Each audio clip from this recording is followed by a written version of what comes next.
Son dönemde çeşitli bölgelerde orman ve mera alanlarının imar planlarına dahil edilmesine yönelik girişimler kamu vicdanını derinden rahatsız etmektedir.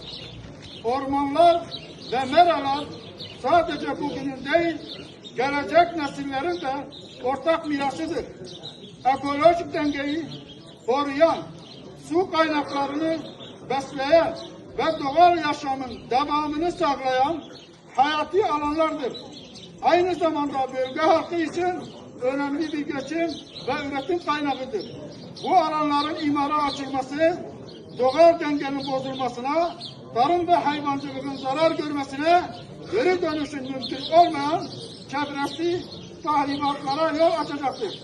Bu nedenle açık ve net bir şekilde ifade ediyoruz ki orman ve mera alanlarının imar planlarına dahil edilmesini kesinlikle kabul etmiyoruz.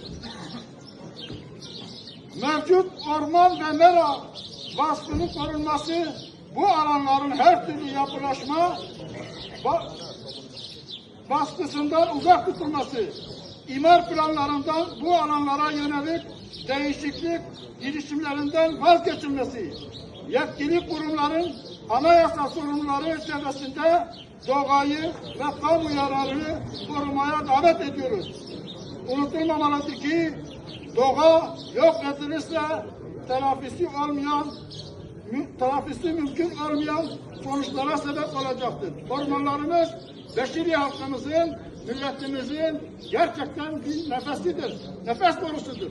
Bu nefes borusunun muhafaza edilmesi için topyekün beşeri hakkı olarak hem belediye başkanımıza hem bu siyasi partilerin mecliste bulunan 4 tane, 5 tane vekillerin tümüne telefonla ulaşıp 5 yılda bir bu beşerinin içerisine gelmeyin, bu beşeriden vekalet istemeyin, vekaleti istediğiniz vakit aldığınız vekaletin hakkını yerine getirin diye onlara telefon açıp söyleyeceğiz. Bunu Türkiye Büyük Millet Meclisi'ne de göndereceğiz. Orada da Saadet Partisi olarak gen soru vereceğiz.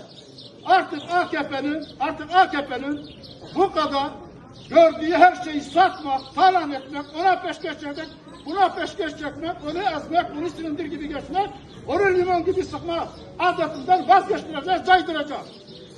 Hepimiz el birliğiyle beşeri halkı için, beşeri faydasına ne gerekiyorsa onu yapmaya hazırız. Hepinize saygılarımızı sunuyorum. Allah hepinizden razı olsun. Beşeri hepimizindir. Şu anda ormanda gelen